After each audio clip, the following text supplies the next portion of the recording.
Good morning, everyone. Our topic for today is all about under chassis components, servicing, repair, and maintenance. The objectives is number 1, knowing under chassis components. Number 2, differentiate the difference of each types of under chassis. Number 3, understand the function of clutch, steering, and suspension. Under chassis overview. A vehicle's under chassis have three main parts, which is clutch, steering, and suspension. Clutch connects the engine to the drive shafts to transfer power from the engine to the wheels. The steering steers the wheels left or right. Lastly, the suspension absorbs shock while driving on an uneven ground. Here are the components of the automobile chassis. The various components of the automobile chassis and their location in a vehicle can be seen in this picture. Automobile chassis are the skeletal structure and main load-bearing component of a motor vehicle. In popular usage, it often refers to an assembled, finished product rather than a bare-bones frame. Automobile chassis is the base on which the vehicle is built. It provides a foundation for attachment of other components and acts as a load-bearing structure. The chassis of an automobile serves the purpose of holding together all its parts and making it move by transferring power from engine to wheels. The chassis holds much more than just the drivetrain. It also holds the electrical system, fuel tank, exhaust system, suspension, brakes, and steering gearbox. So now, let's talk about the following functions of the chassis. Number 1. Supports or bears the load of the vehicle body. Number 2. Provide the space and mounting location for various aggregates of vehicles. Number 3. Supports the weight of various systems of the vehicle such as engine, transmission, etc. Number 4.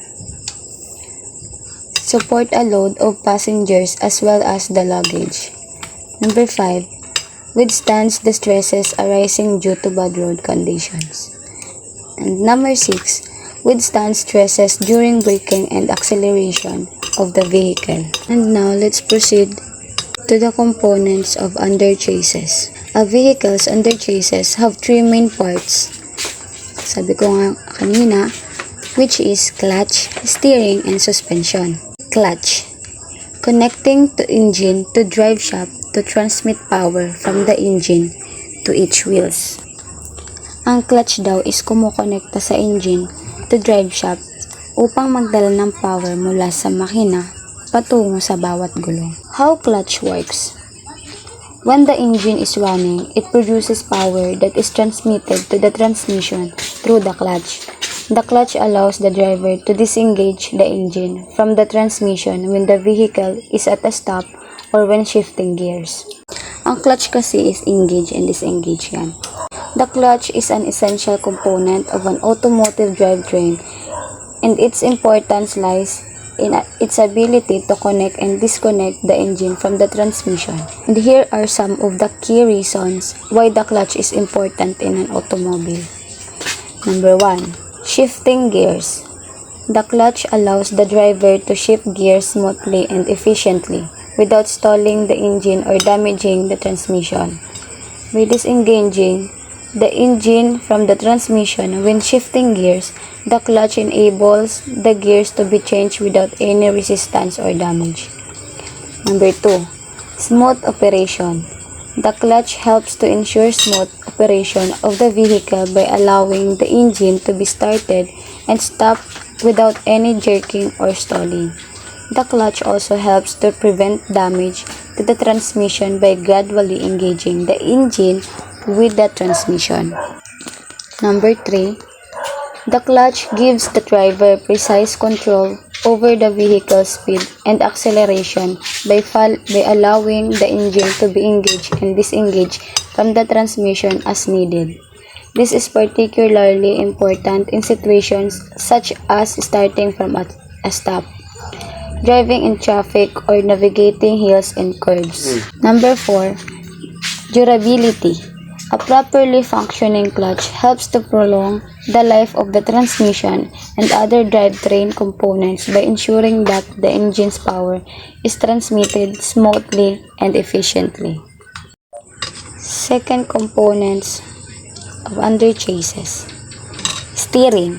Steering wheel, control and shoulder arm, and wheel control are the four parts of vehicle steering.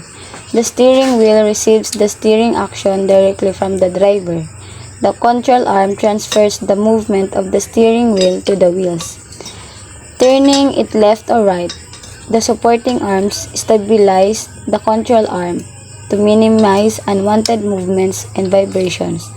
Lastly, the wheel control turns the rims left or right. Ang steering daw ay tumutulong kung saan ka papuntang direksyon. Ang steering ang nagfa-function kung saan mo gugustuhin dumireksyon.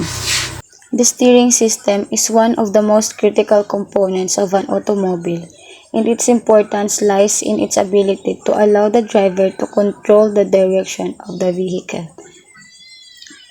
And here are some of the key reasons why steering is important in an automobile.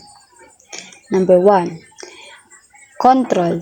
The steering system gives the driver precise control over the direction of the vehicle, allowing them to navigate curves, turns, and obstacles safely and efficiently.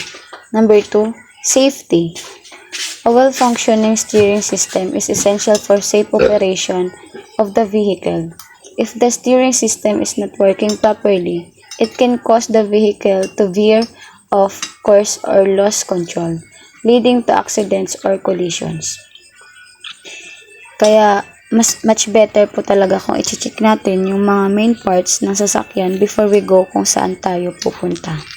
Number 3, comfort. A smooth and responsive steering system can make driving more comfortable and less tiring for the driver, especially during long trips. Number 4, maneuverability. The steering system allows the vehicle to make tight turns and maneuvers, making it easier to park and navigate in tight spaces. And number 5, lastly, durability. A properly maintained steering system can last for the lifetime of the vehicle, helping to ensure that the vehicle remains safe and reliability. In summary, the steering system is a crucial component of an automobile that allows the driver to control the direction of the vehicle safely and efficiently. Without a functioning steering system, it would be much more difficult to navigate the roads and operate a vehicle safely.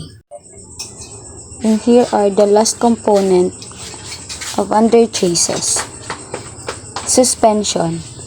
Vehicle suspension has two parts work together to make your ride as stable as possible. The focus on the part that wear arts fastest. Strut connects the suspension to the kingpin ball joint. Coil spring and shock absorber are the suspensions outside the wheel, while camber suspension is the suspension within. Ang suspension naman is tumutulong ito kung paano maging komportable ang isang sasakyan. The suspension system is a critical component of an automobile, and its importance lies in its ability to provide a comfortable and safe ride by absorbing shocks, vibrations, and bumps in the road. And here are some of the key reasons why suspension is important in an automobile. Number 1. Comfort. A well-functioning suspension system can provide a smooth and comfortable ride for passengers, reducing the impact of bumps and vibrations in the road. Number 2, stability. The suspension system helps to keep the vehicle stable and in control, especially during turns, acceleration, and braking. A stable vehicle is safer and easier to control, reducing the risk of accident. Number 3, traction. The suspension system helps to keep the wheels of the vehicle in contact with the road, improving traction and handling in all weather conditions. Number 4, durability. A properly maintained suspension system can last for the lifetime of the vehicle, helping to ensure that the vehicle remains safe and reliable. And number 5, lastly, protection. The suspension system can help to protect other components of the vehicle, such as the wheels, tires, and body, from damage caused by roads, and harsh driving conditions. In summary, the suspension system is a critical component of an automobile that helps to provide a comfortable and safe ride, improve stability and traction, and protect the vehicle from damage. Without a properly functioning suspension system, driving would be much more uncomfortable and unsafe, and the vehicle would be more prone to wear and tear. And now, let's proceed to the safety procedures for working with under-chassis components. When working with under-chassis components of a vehicle, it is essential to prioritize safety to prevent accidents and injuries. Here are some safety procedures to follow. Number 1. Wear personal protective equipment or PPE. Always wear appropriate PPE such as safety glasses, gloves, and protective clothing to protect yourself from injuries and hazards such as oil and grease. Number 2. Use appropriate lifting equipment. When lifting a vehicle, use proper equipment such as a hydraulic lift or jack stands. Never rely solely on a car jack. Number 3. Secure the vehicle. Before working under the vehicle, ensure it is properly secured and stabilized using blocks or chocks. Number 4. Release pressures from the system. Before removing any components, release the pressure from the system such as the brake system or fuel system. Number 5. Follow the manufacturer's instructions. Always follow the manufacturer's instruction and recommended procedures when working on under-chassis components. Number 6. Disconnect the battery. Disconnect the battery to avoid any electrical shock while working on electrical components. And lastly, have a buddy system. Always work with a buddy to ensure someone is nearby to provide assistance or call for help in case of an emergency. And that's all for today. So by the way, I have an assessment and assignment for you, class. Essay. Give the importance of clutch, suspension, and the steering. At least 200 words. Give at least 200 words. And sa assignment naman, please study the next lesson. Thank you.